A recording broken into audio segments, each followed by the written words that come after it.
Drama serial कैसी तेरी खुदगर्जी में बाबा साहिब की बीवी की मौत के बाद उन्होंने दोबारा से महक को कत्ल करने का फैसला कर ही लिया। शमशेर को उसकी मां की मौत के बाद चेहरा देखना भी नसीब ना हुआ। आने वाली किसकी मुकम्मल कहानी में आप सभी दोस्त देखेंगे। निदा की शादी आसिन के साथ होने जा रही है कि यहीं पर शमशेर को भी अच्छे तरीके से तैयार करवा लेती है महक और पहुंच जाते हैं वो मैरिज हॉल में, जहां पर इंतजामात बहुत अच्छे तरीके से किए गए होते हैं। महक घर आकर अपनी बहन निदा को अच्छे तरीके से तैयार करवाती है और ड्रेसिंग करवाने के बाद उसे बाहर ले आती है। जैसे ही यासीन उसे देखता है तो वो बहुत ज्यादा खुश होता है और उसे भी निदा बहुत प्यारी लग रही होती है। यहीं पर शमशेर को वहां पर आया हुआ देखकर यासीन भी खुश होता है कि शुक्र है शमशेर को भी एहसास हुआ है वाकई कि वो इस खानदान के साथ सीरियस हो जाए। निकाह का वक्त आ ही गया जब निदा का निकाह यासीन के साथ होने जा रहा है। मौलाना साहिब कहते हैं कि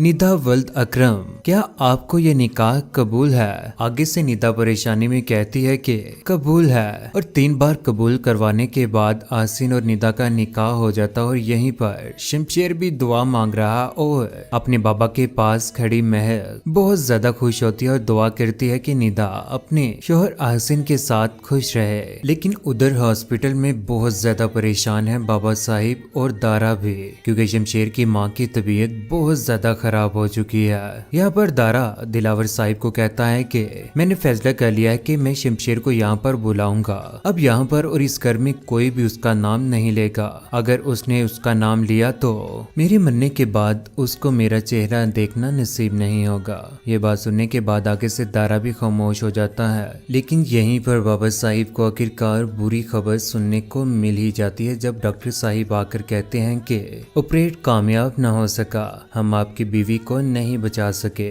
ये बात सुनने के बाद बाबा साहिब बहुत ज्यादा परेशान हो जाते हैं और डेड बॉडी को घर लेकर जाने का फैसला किया जाता है। एम्बुलेंस में शमशेर की मां को लिटाकर लेकर जाया जा रहा है। यहीं पर बाबा साहिब खड़े बहुत ज्यादा परेशान होते हैं, आंखों में आंसू लिए हुए अपनी बीवी के गम में न डाल हैं। उधर शमशेर तो शादी के ऊपर बहुत ज्यादा खुश होता है महक के साथ। महक भी बहुत ज्यादा खुश होती है शमशेर को उस शादी में देखकर। लेकिन जैसे ही शमशेर को कॉल आती है कि उसकी मां की तबीयत बहुत ज्यादा खराब है और वो हॉस्पिटल में है और वो यहाँ तक के मरने के करीब पहुंच चुकी है। ये बात सुनने के बाद शमशेर की आंखें खुली की खुली रह जाती हैं कि किसी ने भी उसको बताने की जरूरत नहीं की कि उसकी मां की तबीयत ठीक नहीं है। कॉल सुनने के बाद वो हक्का बक्का रह जाता है। महक की नजर जैसे ही शमशेर के ऊपर पड़ती है तो उसे परेशान पाती है। शमशेर वहां से भागा भागा आखिरकार निकल ही जाता है और महक उसे देखती रह जाती है कि शमशेर कहां पर जा रहा है। शमशेर अपनी मोटरसाइकिल लेने के बाद रोड के ऊपर परेशानी में हॉस्पिटल की तरफ जा रहा होता है और भागा भागा जैसे ही हॉस्पिटल में पहुंचता है तो अपनी मां के बारे में पूछता है और उसे इल्म होता है कि उसकी मां की मौत हो चुकी है। ये बात सुनने के बाद शमशेर बहुत ज्यादा परेशान हो जाता है। जैसे ही नर्स उसे बताती है कि उनकी कुछ देर पहले डेथ हो चुकी है, परेशानी में वो अपने घर की तरफ जा रहा है। भागा भागा जैसे ही घर में पहुंचता है तो उसका आमना सामना दारा के साथ हो जाता है। कहता है कि शमशेर रुक जाओ, कहां पर जा रहे हो तुम?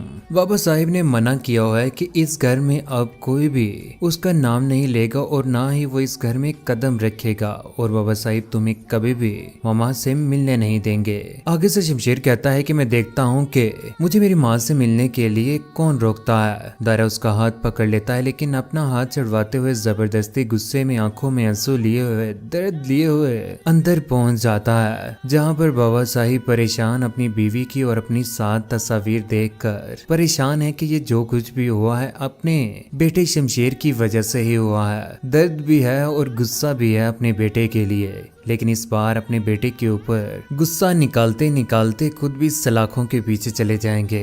उधर महविश की मैयत पड़ी हुई है जिसके पास फरवा सूफिया बैठकर और मोहल्लेदार रिश्तेदार बैठकर दुआएं कर रहे हैं, सूरतें पढ़ रहे हैं और उनकी बख्शिश की दुआएं कर रहे हैं कि यहीं पर बाबा साहिब की नजर जैसे ही शमशेर के ऊपर पड़ती है आंखों में आंसू लिए हुए अपने बेटे को गले लगाते हैं। शमशेर भी अपने बाबा को गले लगाता है और रो पड़ता है और अपना वो गुस्सा गुस्सा भी भूल जाता है, लेकिन आखिर कैसे भूलेंगे दिलावर साहिब ये गुस्सा जिनके दिल में आज भी नफरत है महफिश को लेकर और अपने बेटे शमशेर को लेकर। जब तुमने हमारी इज्जत का भरम नहीं रखा, मर गए तुम हमारे लिए, तुम्हारी तो कोई इज्जत नहीं है इस घर से चले जाने के बाद। मेरे खानदान का नाम है, इज्जत है, वकार है। तुम जाओ उसी औरत के पास जिसकी वजह से तुम अपनी माँ को छोड़कर यहाँ से गए थे, और दारा को कहते हैं कि जितनी जल्दी हो सके इसको मेरी नजरों से दूर कर दो। यहीं पर फरवा और सूफिया भी देख रही होती हैं। सूफिया फरवा को पकड़ लेती है क्योंकि फरवा का दिल